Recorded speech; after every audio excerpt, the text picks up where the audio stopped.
Hi friends, cataract surgery తర్వాత ఐలో implant చేసే intraocular లెన్సెస్లో ఎన్ని రకాలు ఉంటాయో మీకు తెలుసా?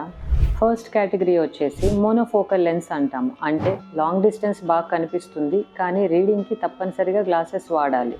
Next variety monofocal plus lenses. ఇవి లాంగ్ డిస్టెన్సెస్ బాగానే కనిపిస్తాయి అండ్ రీడింగ్కి కూడా కొంచెం హెల్ప్ అవుతుంది. థర్డ్ వెరైటీ వచ్చేసి మల్టీఫోకల్ లెన్స్. ఇది long distance and near distance రెండు బాగా ఫోకస్ చేయగలుగుతారు. కానీ దీంట్లో ఉన్న డిసడ్వాంటేజ్ ఏంటి అంటే ఇంటర్మీడియట్ డిస్టెన్స్కి అంత క్లారిటీ ఉండదు. కానీ యాజ్ సచ్ దీనివల్ల స్పెక్స్తో డిపెండెన్సీ చాలా వరకు తగ్గిపోతుంది. Last and most latest lens is trifocal lens. ఇందులో long distance, intermediate distance and near distance 3 distances cover అవుతాయి. దీంట్లో వచ్చిన చిన్న డిసడ్వాంటేజ్ ఏంటంటే లెన్స్ పైన రింగ్స్ లాగా ఉంటాయి అండ్ రీసెంట్గా కొన్ని లెన్స్కి రింగ్స్ లేకుండా కూడా ట్రైఫోకల్స్ డిజైన్ చేస్తున్నారు. One of the most latest lens ఈ మధ్య ఎక్కువగా వాడుతున్నది extended depth of focus lens, అంటే ఈడాఫ్ లెన్స్ అంటాము. దీంట్లో లాంగ్ డిస్టెన్స్ అండ్ ఇంటర్మీడియట్ బాగా కనిపిస్తుంది.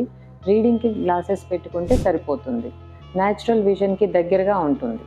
ప్రతి లెన్స్ అందరికీ సూట్ అవ్వదు.